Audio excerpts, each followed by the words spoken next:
queridos? Quantos estão felizes com Jesus? Diga amém. Aleluia. Para mim é uma alegria estar com vocês aqui essa manhã. Trago aqui um abraço, um saludo da Igreja de Madrid. Nós somos um bebê e é bom sempre quando a gente se reúne em família. Hoje nós estamos aqui sentindo como... Obrigado. Em casa, em família, né? É gostoso quando a gente fica algum tempo longe, depois você chega, senta na mesa com a família, né? É tão gostoso. Assim a gente está sentindo aqui. Trago também aqui a nossa família, que agora tem um componente mais, eu quero apresentar a vocês, a nossa princesa Laura, minha esposa Gleice, que também está aqui comigo, que Deus abençoe vocês, tá? Pode de pé aí, né? Ensina a nossa princesa aí para o pessoal, faz parte da família aí agora também, MCI. Amém, pessoal? Um componente mais dessa família. Glória a Deus. Olha, obrigado pelo carinho dos irmãos aqui sempre. Pastor Luiz, pastora Silvia. Não sei onde estará a pastora Silvia por aí. Que Deus abençoe vocês. É sempre um prazer estar aqui com vocês. Pessoal, nesse ambiente de glória, de poder que está aqui, gostoso, que a gente está sentindo, Deus tem uma palavra para o nosso coração aqui. Quem veio aqui com sede da palavra de Deus, hein? Nós estamos vivendo um tempo de muitas incertezas, de muitas dúvidas, onde hoje pode, amanhã não pode, não sabemos a verdade, o que vai acontecer, né? E para um tempo como esse, nós precisamos de uma coisa que é indispensável, que Jesus disse que nós precisaríamos: a fé. Amém? Então, hoje eu quero falar sobre fé, e eu quero falar sobre 3 níveis de fé. Deus me deu essa palavra, colocou essa palavra no meu coração para o dia de hoje, e eu quero compartilhar com você. Se você quiser abrir a sua Bíblia em 1 de Pedro, no capítulo 1. Olha, eu sou músico, a mim me encanta a música e o ambiente que se cria, então tenha liberdade, de fato, peço ao permisso ao pastor, quando a banda quiser e sentir a vontade, pode vir aqui, amém? Eu gosto desse ambiente para que o Espírito Santo movimenta, amém? Vale? Ok? Vamos lá então. 1 Pedro, capítulo 1, verso 7. Saudar também meus irmãos que estão por internet, via internet, Insta, que estão aí, que Deus abençoe você na sua casa. Deus tem uma palavra para o seu coração, uma palavra de fé, para alegrar o seu coração hoje, amém? 1 Pedro, capítulo 1, verso 7. Eu quero basar aqui, minha mensagem aqui, eu vou falar sobre 3 níveis de fé. Diz assim: essas provações são para que a prova da vossa fé, muito mais preciosa do que o ouro que perece, embora provado pelo fogo, redunde para a glória, para louvor e honra na revelação do Senhor Jesus Cristo. Eu quero fazer algumas considerações preliminares sobre a fé. A primeira é que a fé é a maior fonte, a palavra, dizendo, é a maior fonte de fé. É por isso que o inimigo não quer que você ouça, ele não queria que você estivesse aqui, ele não quer que você ouça a palavra de Deus, ele nos coloca inquietudes na hora de ouvir a palavra, ele não busca distrações no momento da palavra, né? É por quê? Porque a palavra de Deus é a maior fonte de fé. A palavra diz que a fé vem pelo ouvir, e ouvir da palavra de Deus. E em momentos, em dias como esse, nós precisamos que a nossa fé seja acrescentada, precisamos de crescer em fé.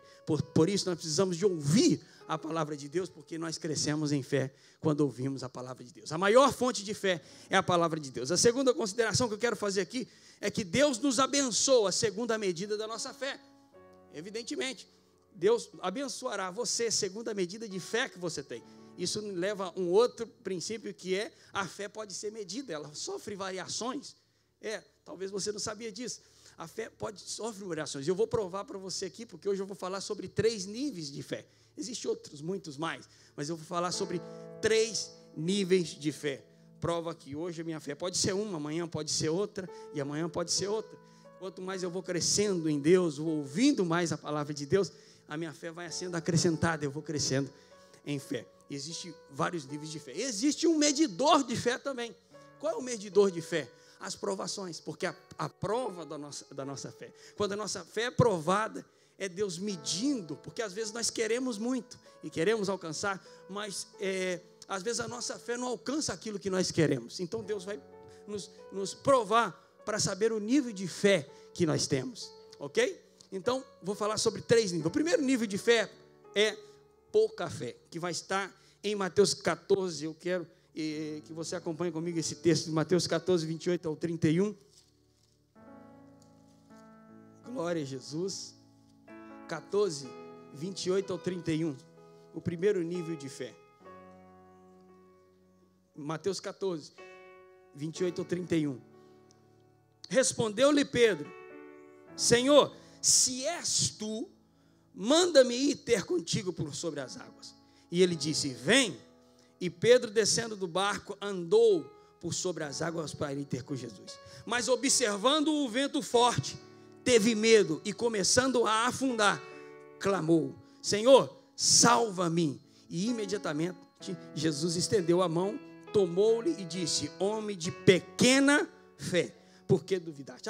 O primeiro nível de fé que eu quero compartilhar com você é uma pequena fé, ou pouca fé. Que classe de fé é essa? Observe que Pedro começou muito bem. E eu quero aqui deixar aqui um grande segredo para nós. Antes de tomar qualquer decisão, pergunte à sua mente, pergunte à sua vontade e pergunte às suas emoções.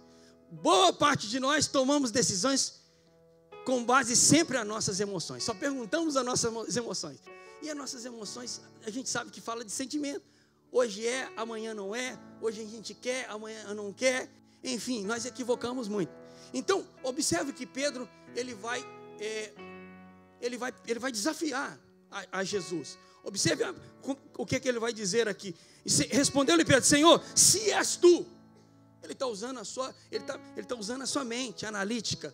Ele falou: se eres tu, se tu és mesmo o Filho de Deus, manda que vai até a ti, que eu vá até a ti. Ele começa bem. E por certo ele começa andando sobre as águas. E o primeiro aspecto dessa fé, dessa pouca fé, é que a pessoa começa bem. Você já observou como é que você começou o ano? A top. Como é que você começou no ginásio? Como é que você começou aquele curso? Você começou por cima, top, vai dar certo, vou fazer, né? Mas começa andando sobre as águas. Eu vou fazer o CMC, vou fazer o fundamento da fé, agora vai funcionar. A gente começa por cima. A fé de Pedro andando sobre as águas. Mas aí quando vem o primeiro empecilho, o primeiro obstáculo, quando vem um vento forte, a gente olha para o vento forte e afunda. Por quê? Porque as nossas convicções e as nossas decisões estão basadas nas nossas emoções, não na nossa fé. Então, essa é uma fé inconstante, é uma fé que não persevera, é uma fé que não vai até o final, é uma fé que começa as coisas e deixa pela metade, é uma fé que a pessoa está sempre recomeçando. Já conheceu essa pessoa que está sempre recomeçando? Sempre começando de novo. Ele está entrando no ginásio e ficando forte já tem anos. Ela está buscando emagrecer, já tem anos que ela fala. Todo final de ano ela fala. Ele está dizendo que ele vai abrir aquela empresa. Pastor, esse ano vai ser. E acaba o ano e nada, não conseguiu nada. Não fez nada, porque é uma fé emotiva. A pequena fé de Pedro era uma fé que não é que ele não tinha fé, ele tinha fé, mas foi uma fé inconstante. Ele tinha que ter começado, e do jeito que ele começou, ele tinha que ter ido até a final. Mas eu profetizo que no nome de Jesus Cristo, aqui hoje, aleluia, eu posso crer que tem pessoas aqui, aleluia, que tem esse tipo de fé. Essa fé que começa e que termina. Você que está pela internet, sim, essa fé constante, essa fé que persevera. Essa fé que não olha para o vento, mas que olha para Jesus. Porque Jesus está olhando e Ele está dizendo: Pedro, vem Pedro, venha Pedro, camine Pedro, você vai conseguir, você vai alcançar. Sim, eu creio que o Senhor Jesus está cambiando agora a nossa mentalidade quanto a essa inconstância, essa falta de perseverança. Amém? Esse é o primeiro nível de fé. O segundo nível de fé é uma grande fé. Observe que eu falei que a fé sofre variações. Passou que base bíblica o Espírito me deu e eu estou te provando. Primeiro nível de fé é pequena fé. Se todas as fés fossem pequenas, ele não usaria essa diferença entre pequena e grande. Então existe a pequena e também existe a grande. Observe nesse texto que nós vamos ler, Mateus capítulo 15, verso 28. 15, 28. Todos nós conhecemos o texto da mulher cananeia. Disse assim: então respondendo Jesus: ó mulher, grande é a sua fé. Grande é a sua fé. Jesus tocou a vida de muitas pessoas. Mas essa mulher aqui, ela conseguiu tocar, conseguiu chegar no coração de Jesus.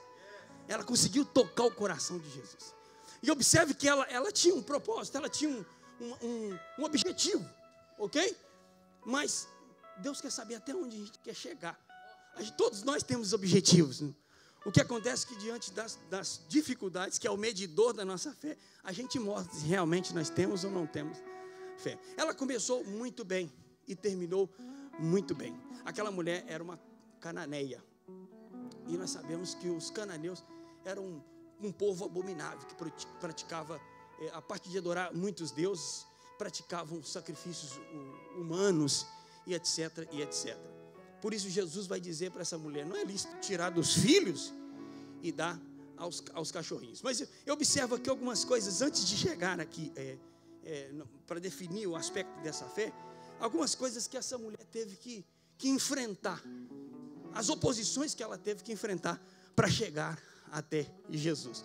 Observe, ela tinha muitas coisas em conta. Primeiro que ela era mulher, e a mulher naquele tempo, ainda hoje, mas hoje é muito menos, era muito desconsiderada, era muito desvalorizada, né? Está mudando, eu creio em nome de Jesus Cristo, né? Mas naquele tempo, no Oriente sobretudo, a mulher era muito desconsiderada. O primeiro, o fato dela ser mulher, o primeiro contra. O segundo, ela estava gritando atrás de um rabino. Era motivo de apedrejamento. Uma mulher correndo atrás de um rabino gritando. E a Bíblia diz que ela estava atrás de Jesus gritando: Filho de Davi, filho de Davi, tenha misericórdia de mim. E a terceira, que ela era cananeia, como eu disse para vocês, era um povo abominável, tanto que quando Josué chegou, e às vezes nós não entendemos por que Deus está dizendo para matar todo mundo, porque você não entende o povo que tinha naquela região, era um povo que praticava toda a classe de abominação contra os olhos de Deus, e Deus tinha dado tempo já para eles, 430 anos, Deus deu a oportunidade para aquele povo se converter. Então quando Deus chega e fala para Josué, destrói tudo, os cananeus, é porque ele sabe o que tem ali. E por certo, o maior problema do povo de Israel foi Josué não haver terminado a missão que Deus falou para ele começar, destruir tudo. Ele deixou, fez aliança com alguns. Então quando Deus manda a gente destruir, é para destruir, é porque ele sabe que lá na frente vai nos trazer problema. Então a gente deixa pela metade, fica com um coraçãozinho assim, e logo Deus vai falar, vai mostrar os filisteus, enfim, tanto o povo que deu problema para Israel, foi fruto da negligência de Josué, que não exterminou o povo cananeu. Então, aquela mulher tinha todo um histórico negativo, mas ela tinha um propósito, ela tinha um objetivo, ela tinha uma fé grande, uma fé persistente. Algumas coisas mais contra. Primeiro, queridos, a oposição. Tudo que você fizer para Deus, haverá uma oposição. Observe que quando ela se propôs no coração correr atrás da resposta para o seu milagre de Jesus, ela encontrou oposição. Os discípulos começaram a dizer, eles começaram a gritar: volte para trás, o que você está fazendo atrás do mestre? Você está molestando o mestre. É a oposição. Quando você se propõe a fazer algo, quando você decide fazer, até então, quando você não decide, você vive uma vida, deixa a vida me levar, Zeca Pagodinho, sabe? O diabo não está nem aí. Agora, quando você decide falar, não, eu decidi, as coisas mudam. Então o diabo começa a lutar contra você, entende? Ele começa a colocar oposições contra você. Quando você decide, agora eu vou na igreja, agora eu vou crer em Deus, agora eu vou fazer, agora eu vou casar, agora eu vou levar o casamento em sério, agora eu vou levar a Deus em sério. Aí eu ia na igreja, mas eu não sentia aquele mover, mas agora eu vou mergulhar, porque eu quero sentir aquela presença poderosa no domingo. Quando você decide, querido, pode saber que vai haver oposições. Então aquela mulher decidiu fazer algo diferente. Então apareceram as oposições. E o que a oposição faz? A oposição tem uma opinião. Não confunda a opinião das pessoas com a resposta de Deus. Ela entendeu isso. Então estava igual o que a oposição estava dizendo. Volte para trás, não incomode o mestre. Ela queria saber, essa é a resposta de Deus? É isso que Deus está dizendo a respeito do meu milagre?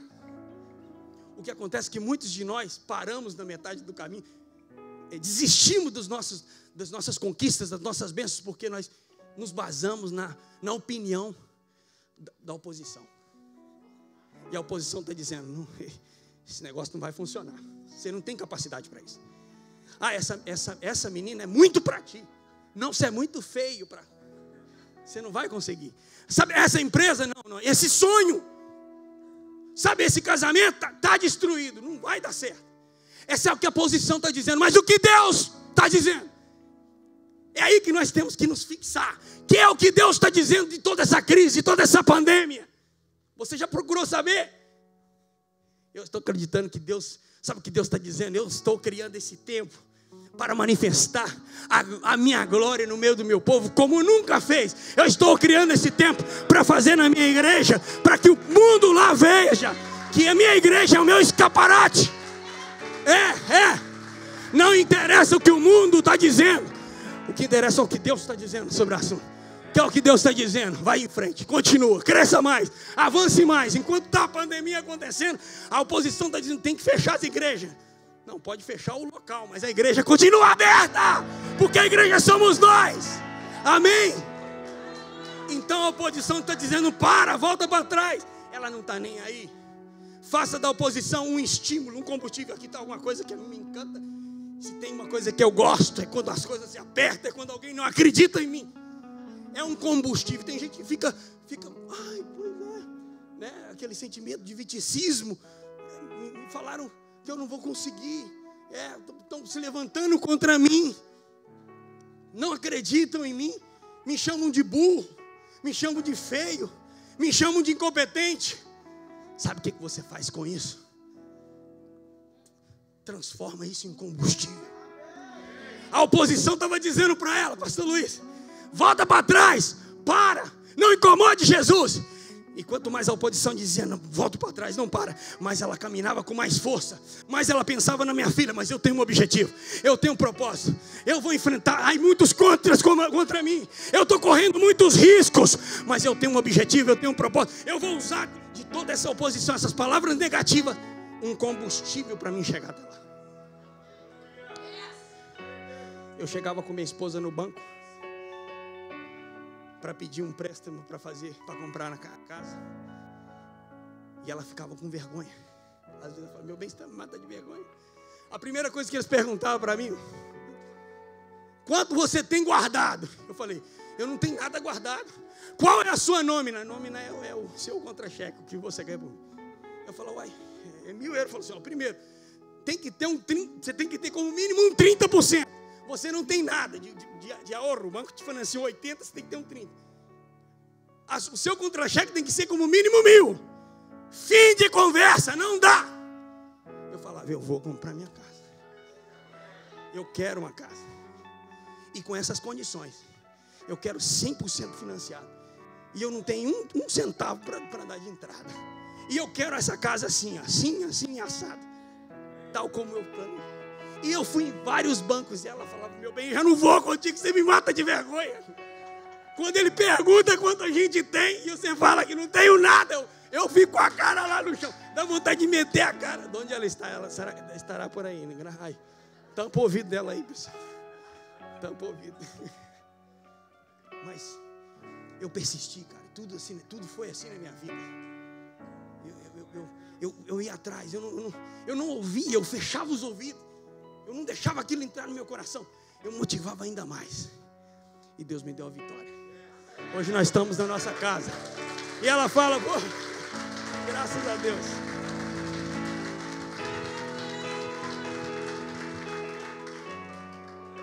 Então, querido, não deixe a oposição parar a sua motivação, a sua fé. Use toda essa palavra negativa da oposição para te criar mais motivação, para você chegar no seu objetivo. E você vai chegar, em nome de Jesus. As pessoas dão opinião em base no que acreditam, pensam e querem. Os discípulos acreditavam que aquela mulher não era merecedora. Eles pensavam que não era para ela aquilo. Ela era mulher. O que ela estava fazendo ali? Eles criam daquela forma, eles pensavam daquela forma. Mas aquela mulher lidava igual o que eles pensavam, o que eles criam, o que eles acreditavam.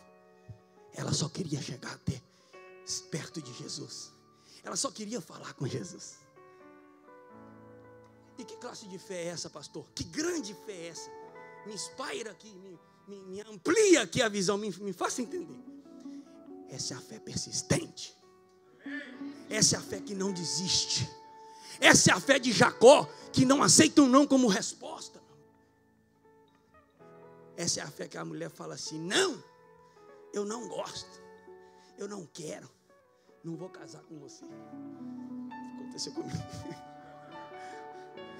Mas o cara persiste e fala assim: caiu na rede, é peixe, é minha, Deus me deu, pero que minha, que propriedade sua, eu sou da minha mãe. Eu falava assim. E afinal eu conseguia persistência. Ore, cara. Clame, busque, insista, persista. Não aceite o não como resposta. Quem está falando não para você é Deus? Não, pastor, é minha mãe, meu pai, o meu irmão. Mas que é isso? Se Deus não falou não para você, então significa que você tem que continuar tentando, persistindo. Essa é uma grande fé. É uma fé que não desiste, que persiste, que luta, que dá porrada. Eu vou atrás, eu estou cansado, estou flagelado, está doendo, fui humilhado, sim, mas eu vou conseguir, não vou desistir. Se tem alguém aqui que desistiu por causa de um não de alguém que desistiu aqui por causa de alguma palavra de alguém, eu te insto hoje. Deus quer motivar você, quer te levantar hoje, para você voltar a crer. Levante do lugar onde você está e creia, seja persistente, continue tentando, continue. Sabe por quê? Guarda essa palavra no seu coração aí, ó. Você que está pela internet, guarda isso aí, ó. Olha, essa frase é muito poderosa. Fracassar não é errar, não é que a coisa não funcione. Você pode tentar e não funcionar. Isso não é fracassar. Fracassar é não tentar. É você sentar na cadeira da comodidade e não tentar. E viver uma vida sem tentar. Você sabe que fizeram um estudo, uma enquete nos Estados Unidos contra enfermos terminais de câncer. E perguntaram para eles: que vocês se arrependem de haver feito na vida? Qual é o arrependimento que vocês têm? Eles disseram: nós não arrependemos de coisas que fizemos. Nós se arrependemos de coisas que nós não fizemos, que gostaríamos de ter feito, mas por medo, por qualquer outro motivo, não fizemos. Esse é o nosso arrependimento. Querido, enquanto a vida há esperança, hoje você vai sair desse culto e vai fazer tudo aquilo que estava lá na gaveta, estava engavetado, que você, por causa de palavras de alguém, de palavras negativas, você parou, pela circunstância do momento. Não, você tem um Deus, levante a sua cabeça. Não, se Deus não disse não, então é porque é sim, ou então é porque você tem que continuar tentando. Dessa família, por esse emprego, por esse matrimônio, por essa casa, não sei o que você tem que continuar tentando, mas hoje Deus está me dizendo: continue tentando, continue tentando, continue tentando, vai, aleluia. Como é que nós estamos?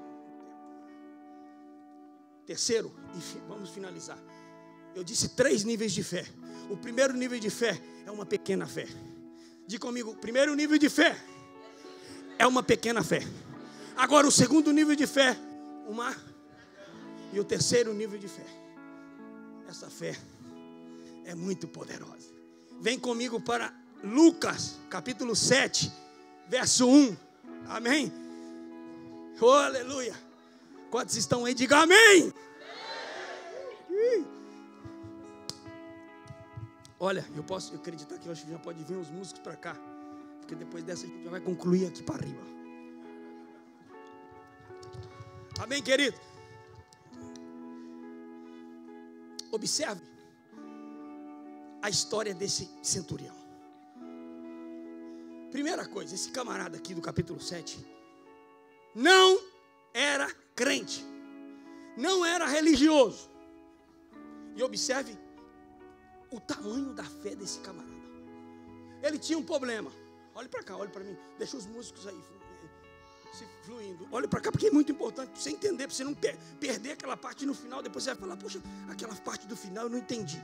Então, olha para cá, põe atenção. O cara não era religioso, não era crente.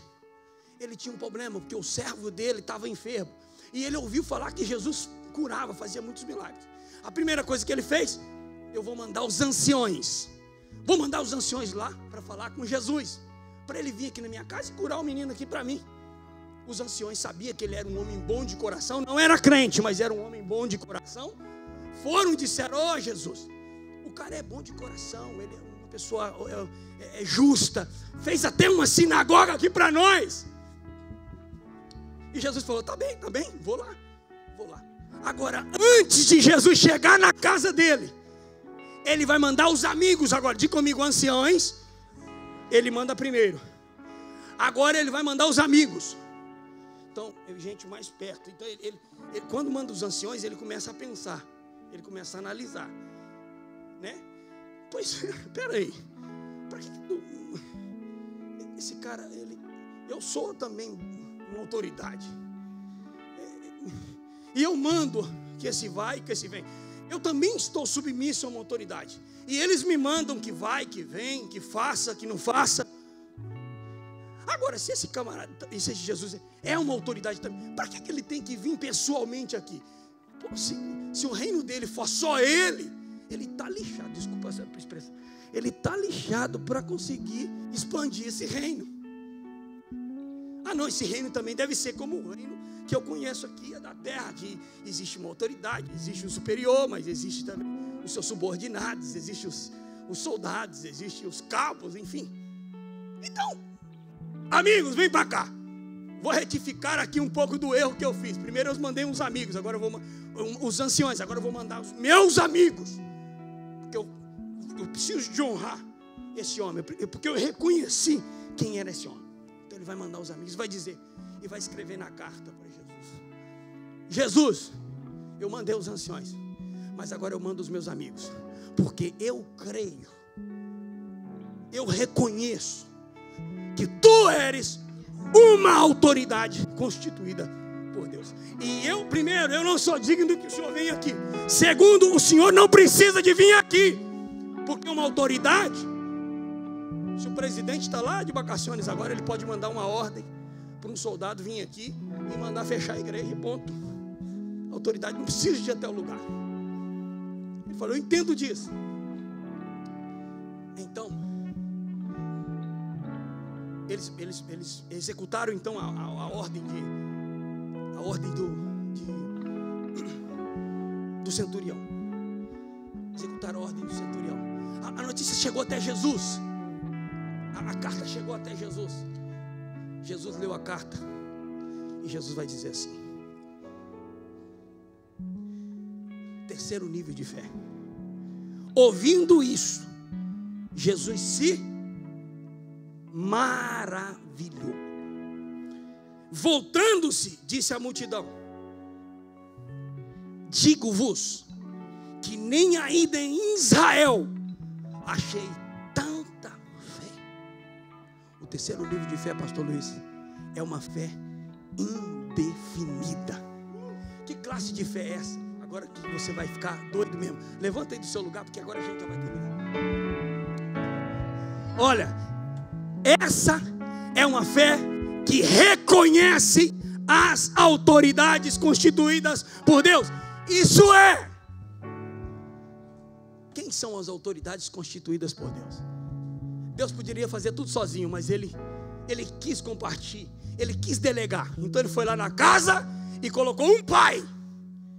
Ele foi na igreja e colocou um pastor.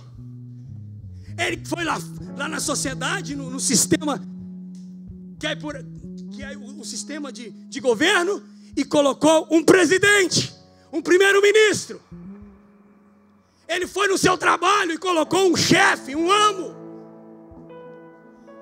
Todas as vezes que eu não sujeito a uma autoridade, eu estou me autodestruindo.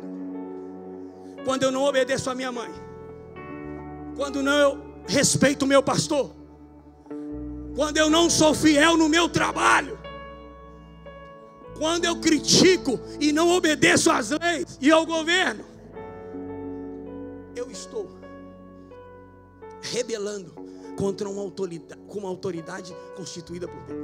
Esse centurião fez o que muito crente não entendeu ainda, o que muito religioso não entendeu ainda. Reconheceu as autoridades constituídas por Deus. Ele disse: Jesus, tu és uma autoridade, e não preciso que o senhor venha aqui. Quer matar um peixe? É só tirar ele da água. Você quer acabar com uma planta? Arranca ela da terra. Porque a autoridade do peixe é a água, e a autoridade da planta é a terra. A terra não deixa de ser terra e não morre por causa da planta. É a planta que se acaba, que morre por causa da terra. Quando você não sujeita uma autoridade, é o mesmo que você se autodestruir. Você está se suicidando. É por isso que a coisa não funciona na vida de muitas pessoas. Não vai o casamento, não vai a vida financeira, não vai o matrimônio, não vai nada, porque ele não reconhece a autoridade constituída por Deus. Olha uma coisa: Deus perdoa pecados contra a sua santidade, mas não perdoa pecado contra as suas autoridades. Ele disse: Moisés, eu mato agora. Chama Coré, Datã e Abirão. Matou tudo na hora. Moisés, eu mato a sua irmã, porque ela está querendo criar uma divisão contra ti.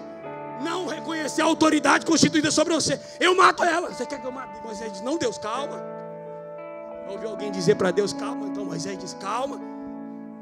Porque, pastor Luiz, Davi estava com a faca na mão desembanhada, Saul estava lá caído, dormindo. Ele podia pegar e matar. E porque ele não mata? Porque ele também reconhecia a autoridade. E o cara que matou, ele matou o cara. Ele falou: você é doido? Saul pode ser o que for, deixa ele com Deus. Ele é uma autoridade constituída por Deus. Se Deus colocou, é Deus que tira ele.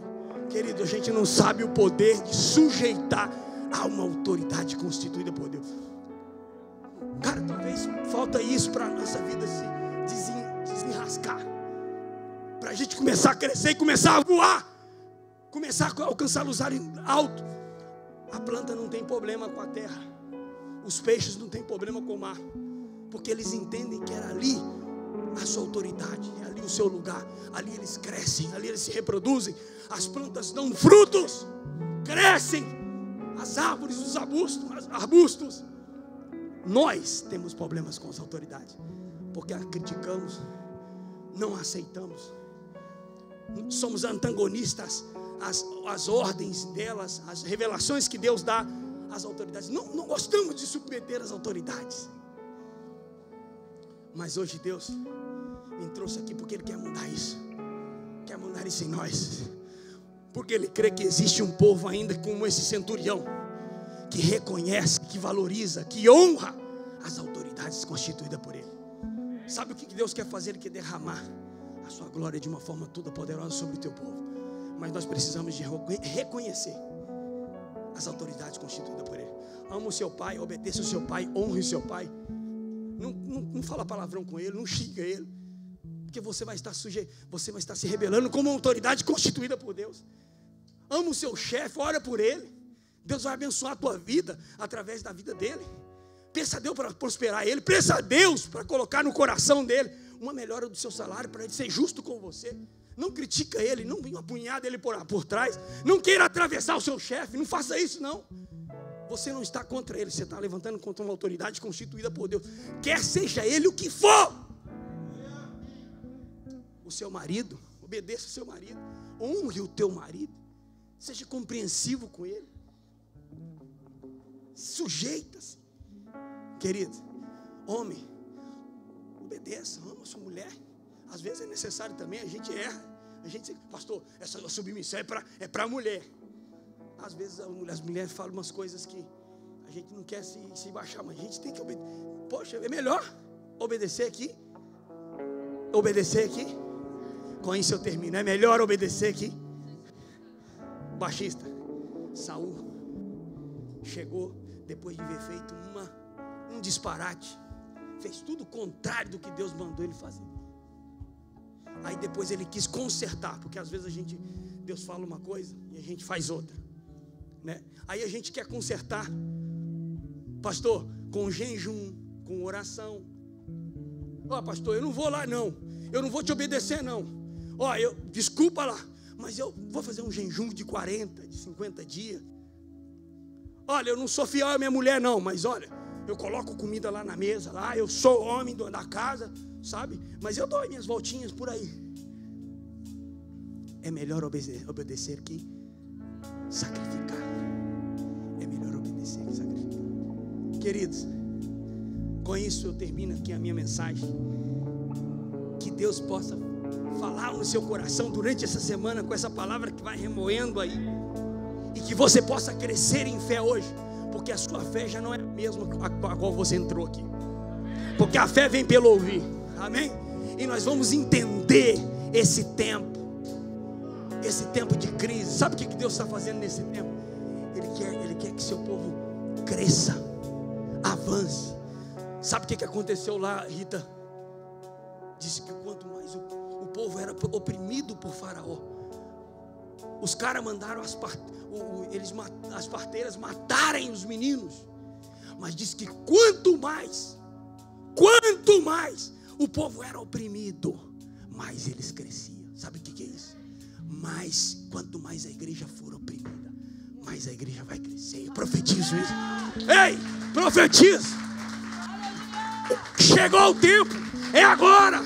Portugal, Europa, quanto mais vier a opressão, pode colocar opressão, restrições, pode colocar. Nós sabemos em quem nós temos crido. Vamos arrebentar. Levante a sua mão, porque Deus está mudando as suas motivações. Hoje, você que chegou aqui desacreditado, se você chegou aqui confuso, né? Essas coisas, essas notícias estão trazendo para você um conflito interno. Você está um pouco assim desorientado, desconcertado. Hoje Deus me trouxe aqui, aleluia, para dizer: levante a sua cabeça. Eu sigo sendo o mesmo, eu não mudei. Eu sou o Deus do mundo, da Europa, de Portugal, da Espanha, da sua vida, da sua família, do seu coração, dos seus filhos. Sim. Levante a sua mão e adore. E adore.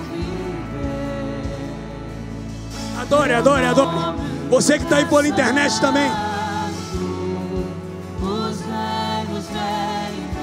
Você que não pode estar aqui, Deus está te alcançando na sua casa, alcançando os seus filhos, a tua família, a sua saúde. Levante paralítico. Levante você que está cego, você que está surdo, levante. Sim. A luz chegou, a graça chegou. Levante. Aleluia.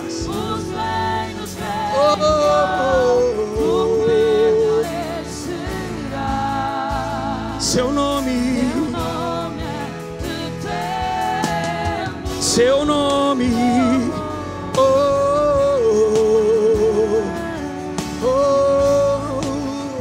o nome dele é eterno. Sim. Amém. Amém. Graças, queridos. Que Deus nos abençoe muito, ricamente. Amém, meus irmãos. Muito obrigado, é sempre bom estar aqui, meu pastor. Obrigado pela oportunidade. Que Deus siga os abençoando, tá bom? Fiquem na paz, tchau.